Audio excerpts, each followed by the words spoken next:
能够一帆风顺。接下来我们来看一个小片，来。我退休之前呢，是交通局稽查大队队长。由于种种原因呢，几年前呢，我离异了。我和他呢是在一次户外活动当中认识的，我就感觉这个人呢有知识、有领导能力、有亲和力。在交往过程中呢，他骗我了，因为我的条件不选择离异的。我呢对他有好感，所以呢在这时候我对他撒了谎。他对这件事呢，他也非常纠结。他一而再再而三的欺骗我实在承受不了了，我不愿意呢，我的婚姻再次失败，所以呢，我提出来呢，我想跟他分手。你配不上我没有你想象中脆弱。我不能够忍受你的再三欺骗。一个50多岁的男性还会欺骗吗？来，掌声请出他们，掌声有请。男主人公老宁57岁，来自北京，是文化公司的老板。女主人公何洁56岁，来自北京，退休。来，有请两位，欢迎两位哈。您这身是什么衣服啊？我退休前呢是那个交通局负责稽查工作。就是查车、是吧？查车，查修理厂。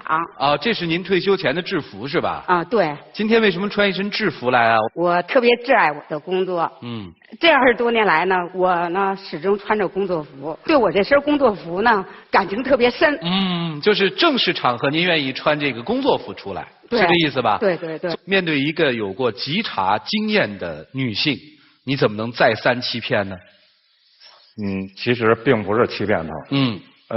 我也有我的苦衷。他说他有苦衷，我认为呢他是强词夺理。当我发现他欺骗我的感情的时候呢，我特别的承受不了。我觉得呢他是对我的人格的侮辱。你都发现了他一些什么呀？我以前是离异的，有一段那个自己伤心的这个婚史。我不想再婚了。经过时间的推移，孩子呀。亲朋好友呢都劝我让我再婚。当时呢，我提出了4个条件。哪4个条件？第一个条件就是呢，我要选择，我就选择呢丧偶的，离异的我是坚决不选择。为什么呀？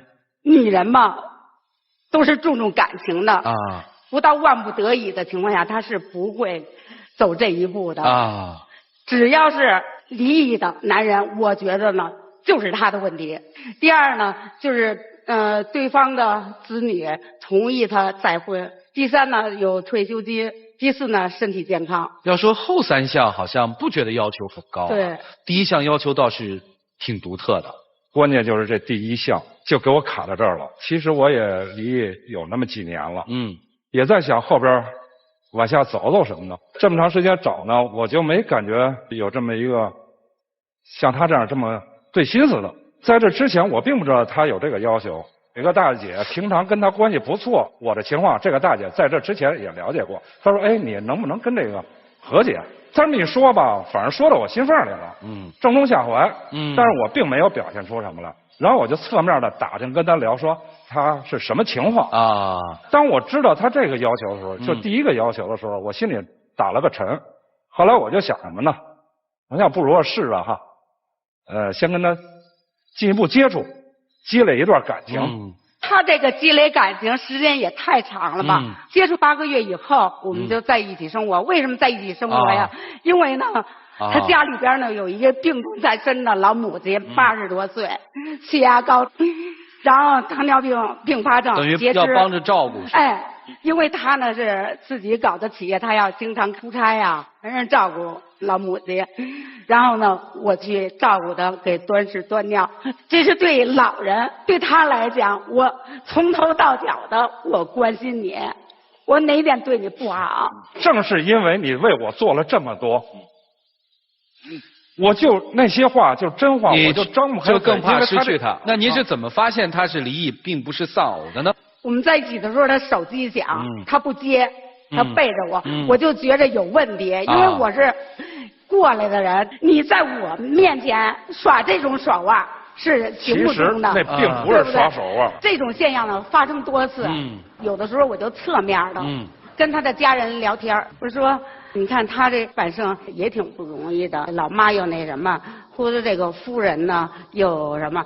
我这样往这儿引啊。然后他说啊，也是，你说两口子本来一开始感情挺好的，结果离了。哦，那你一下就知道。听完之后，我真的当头一棒，懵丫的。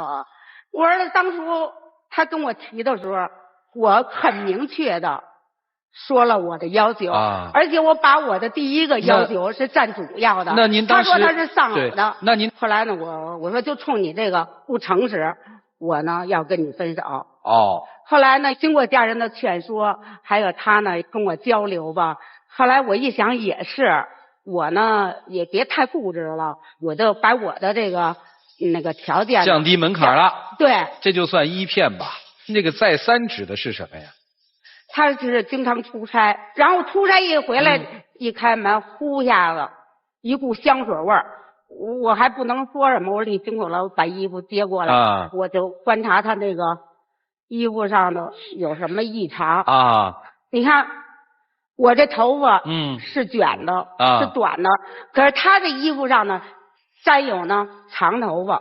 其实啊，我挺冤的，这些事儿我都解释过。香水味，您知道，咱们我也搞这个文化工作，也做舞台什么的。咱们这烟机那个烟油，您知道吧？有一种烟油它是新的，兑上那个香水以后，喷出是香的，是制造一种特殊效果。新来的烟油，我们在这个公司里试的时候，您想那烟油一出来以后，肯定落在身上。长头发呢？这有时候我都不知道它怎么来的啊，那就没什么事儿了，是不是？不就这么点事儿吗？不，我无微不至伺候他老妈的时候，他呢，那个多次的向我提出呢取结婚证。后来呢，老太太去世以后呢，我说你看咱们这事儿怎么着呀？他呢老是推辞。后来呢，我那个什么，我的同事孩子结婚，请我去给他张罗。晚上呢，等吃完饭呢，我从他公司路过看灯亮着，我说那我就找他一块儿回去。等我呢到办公室去一推门，一个30多岁的女人，她以主人的身份招待我。当时我一看，她那头发是长的，是直的。然后那女同志什么人啊？她说的您找谁？那个是我的一个客户。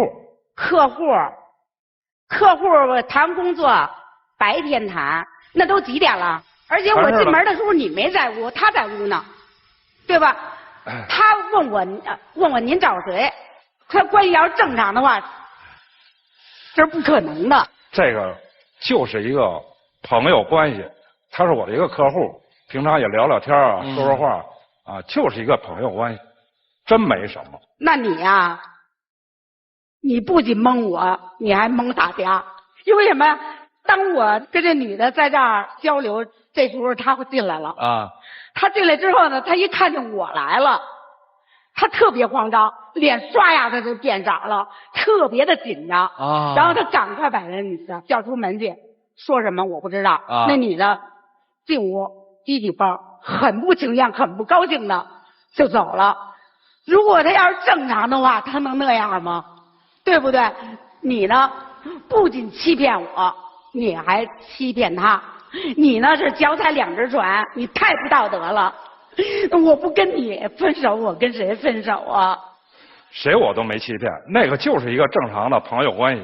咱们现在都5奔6了，没几年了，您别再就是说让自己活得这么累了。我说实在的。我如果真有什么说不清楚或解释不清楚的，我今天也就不再来这儿了啊。那是您要求，节目挺好的。您要求来上这个节目的是吗？对，今天来是挽回对吧？是这意思，是这意思。您觉得有戏吗？你要知道，一个女人有这个被欺骗的感觉是什么样的心情，最起码你得知道3年多了，我对你怎么样，我是全身心的扑在你身上啊。好，反过来你还蒙我骗我，这不是说我受不了，换在任何女人身上她也受不了。我第一次婚姻失败，我第2次不能再失败。大姐，我能问问您第一次是因为什么吗？因为我的工作性质，这样呢忽视了呢这个我的前夫，导致他呢就是说呢背叛我，然后呢我也是我容不下人背叛。所以您现在是害怕大哥这个欺骗您，对吧？对对对。再有背叛，是不是这意思？对。啊，好。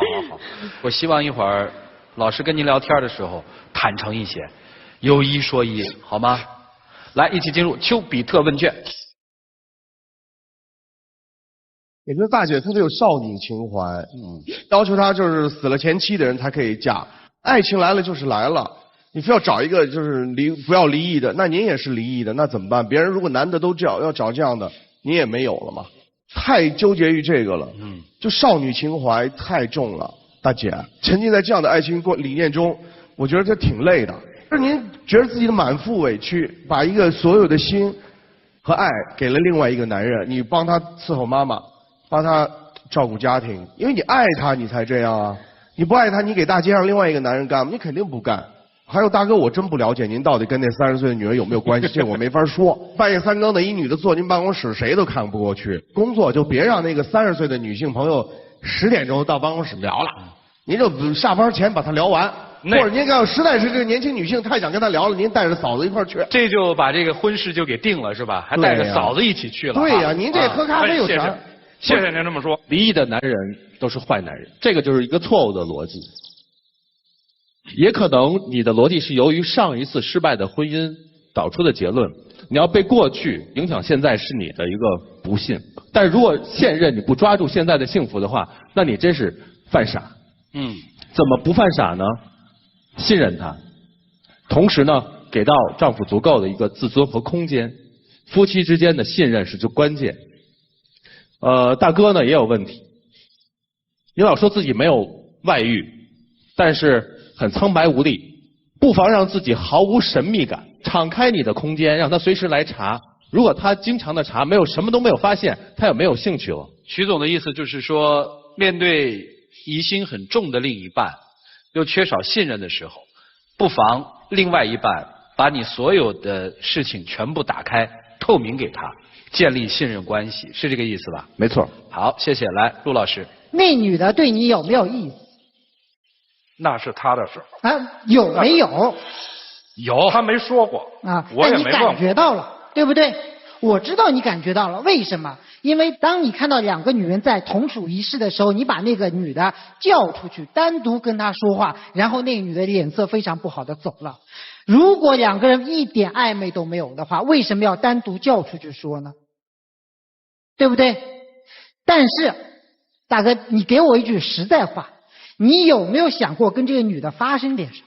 不敢想。说白了，将来我再怎么着也养不起她，我不敢想啊。您这是实在话。我给你一个选择，非常简单，在老大姐跟那个30多岁的女性2个人中间，让你选一个，肯定得对跟另外一个翻脸，你选谁？一定要跟一个翻脸。为什么要翻脸呢？有这要求吗，大姐？我有这要求。好，大姐要求了，翻脸，翻还是不翻？你挣钱不挣钱，我不在乎，我注重的是人品，不是金钱物质刺激。大哥，您不要说因为跟他签单，你还要跟他来往，这钱不挣了。大姐这要求行吗？行。OK， 可以，我就帮你说2句话。其实大姐，我觉得你也有一个问题，我一直很讨厌有人把从前自己受到的伤害去惩罚自己身边现在的人。古话说得好，一朝被蛇咬，10年怕井绳。井绳何其无辜，它又没咬着你，咬着你的是那条蛇，对不对？日子还没开始呢，你就已经把自己放到一个受害者、受迫害者的那个地位上，就老觉得我已经受骗了。这个事情你要好好的想。那过日子的基础是什么？最重要的是信任。大姐，您对大哥的很多事情要有充分的信任感，你不要再去查他了。那我觉得大哥，你最重要一点是什么？坦诚。一个女人可能在追求你，你就大大方方介绍这是我爱人，有什么不能说的？正帮你妈擦屎擦尿，给你丢脸了吗？这么照顾你，这么给你烧饭洗衣服，给你丢脸了吗？你为什么不能当着所有人面说这是我爱人，这是我要娶的人呢？所以我最后说一句话，不相信了就分手，不想分手就选择相信。郭老师啊，梧桐一叶而知天下秋，露其一语可助天下女。只可惜他是个男人。真让我们寒心。你多想让她是个女人呐？开玩笑啊。大姐很天真，天真到会用丧偶和离异来区分一个好男人还是个坏男人。要知道丧偶有很多种原因，有病死的，有老死的，还有被气死的。所以说，如孙浩老师所说，一个年近花甲的女人，却有着少女般的天真、任性和幼稚。所以说，老宁啊，你是如获至宝啊！看似满脸沧桑，却是白纸一张；看似精明，其实是清澈透明。它其实挺简单，挺单纯的。这老宁不是没有问题，但他肯定不是个坏男人。所以我想告诉老宁的是，其实这样单纯的女人很容易搞定，因为她单纯而简单，但她也最难搞定。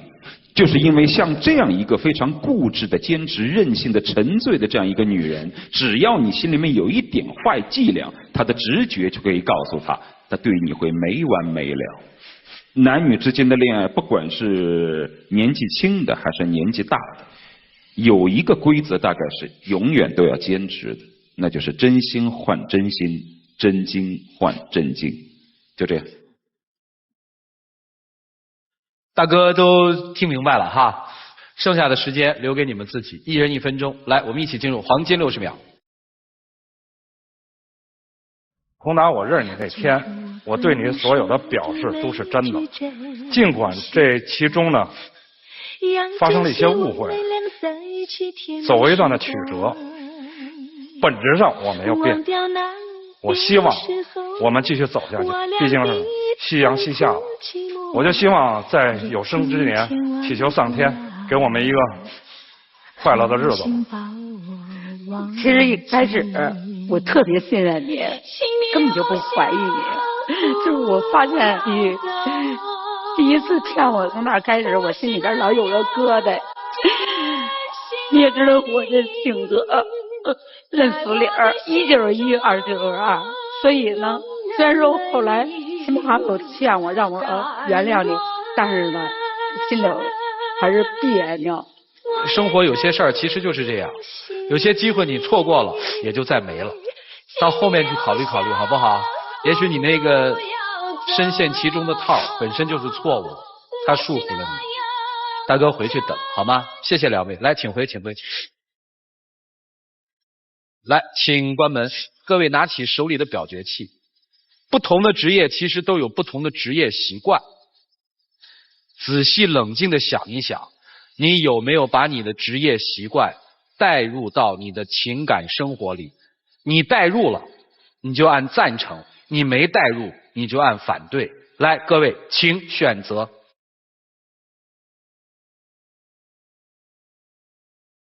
感谢现场观众朋友的坦诚。这个现场有 72.41% 的观众朋友是把自己的职业带入到情感生活里，但是有一些职业的特征带到生活里的时候，恰恰会给自己的情感造成伤害。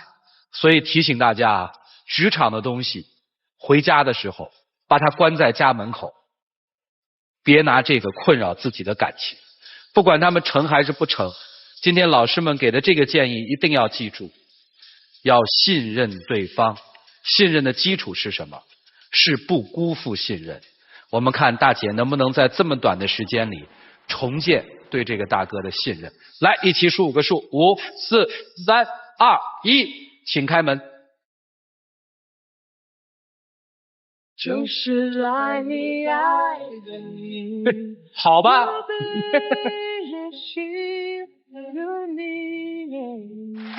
哎呦呦，是我，你应该在一开始就应该把这一切都跟你讲明白，就不会有这些事儿。你爱他吗？啊，来，有请我们的小花童，来，有请。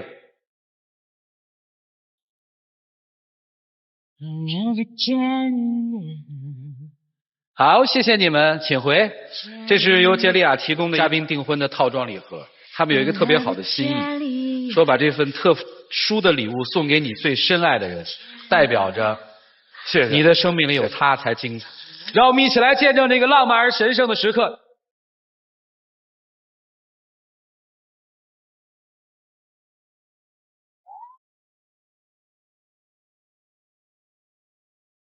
以后咱们互相信任。过了我们这儿记录了，我们这57和56牵手的仅此一对。谢谢。当你那一跪，大姐那么一扶，这个相扶相衬特别感动人。我也特别想说这儿，就刚才大姐一扶的时候，我觉得在这个舞台已经有一个新纪录诞生了。什么是女性的温柔、体贴和关怀？这一瞬间我们领略到了。你怎么还不高兴啊？还准备查是吧？不会的，你走吧。